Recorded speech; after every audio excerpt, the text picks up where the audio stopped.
Xander Berkeley is an actor you have almost certainly seen before. He has appeared in dozens and dozens of TV shows and movies, things like The Mentalist, The Walking Dead, 24, Terminator 2. His latest project is a movie called The Maestro about an Italian film composer. That film is screening at the State Theater in Portland on June 13th, and Xander Berkeley joins us to talk a little about that and life in Maine, because you and your wife, Sarah Clark, recently moved to Maine. A lot of people will remember Sarah from the show 24. Where we met on the pilot of, and then also Twilight and the show Bosch, which she just recently completed work on. You guys were full in on the Hollywood scene. I mean, you both work hard, but what brought you to Maine? Well, not being full in on the Hollywood scene, actually always having a foot out the door and wanting to have a normal life for our kids.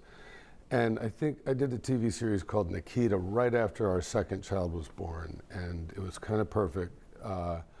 We moved there for about almost 3 years. I did 2 seasons of Nikita and 1 season of a show called Being Human, in Montreal, and it was so beautiful.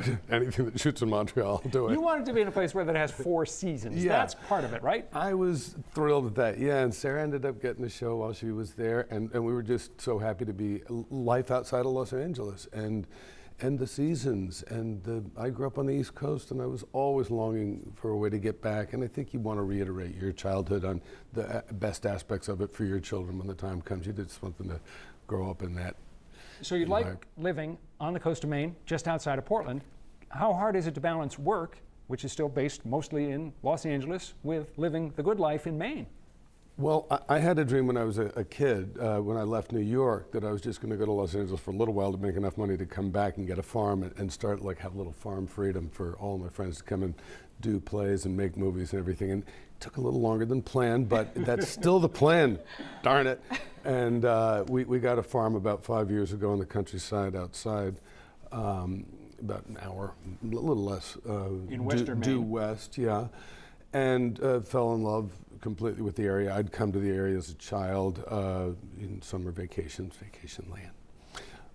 We did it then, and just thought, well, I've always wanted to create content, and that's sort of the direction things are going in the business. If you don't want to make a Marvel film, which is, I've cast no aspersions on it, I'd be happy to make one, I'm sure.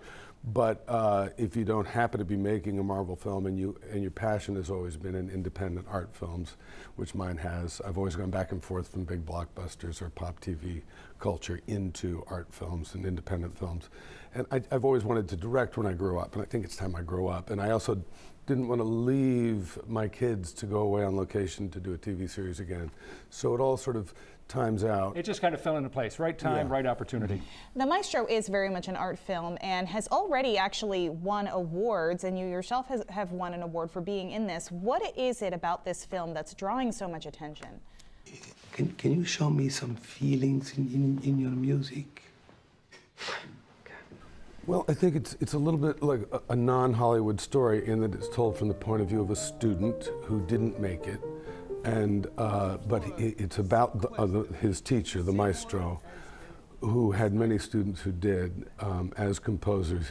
This is a guy who was exiled from Mussolini's Italy and made it out, got to Hollywood, was able to bring his family. He composed for 200 films, got credit for about 6 of them, and was happy just to earn a living doing what he loved to do, and went on to teach and mentor Henry Mancini and John Williams and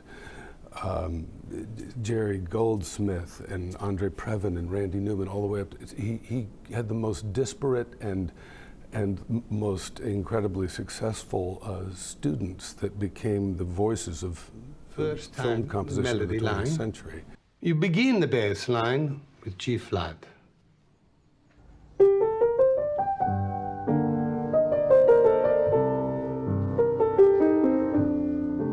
It's more surprising, yes? I think part of his gift and part of what the film is so moving to me, and I think is important here in Maine, as we get involved with education here in Maine. It's always been my mother was a teacher, and we just care a lot about good education in general, but the gift of a great teacher is to help someone find their voice and to bring it out. And even though this This was written by the son of the man who didn't make it, but at the end there's a line that says, not all of us were meant to do great things in life, but to do small things with great love. And that's a message you don't always hear in big Hollywood movies. That is indeed a message you often do not hear. Great to have you here. Thanks so much for coming in. Again, The Maestro, Thursday, June 13th at the State Theater. Xander Berkeley in that film, and we'll hope to see more of you again here on 207. Great to meet you both. Yeah. Stick around, back with more right after this.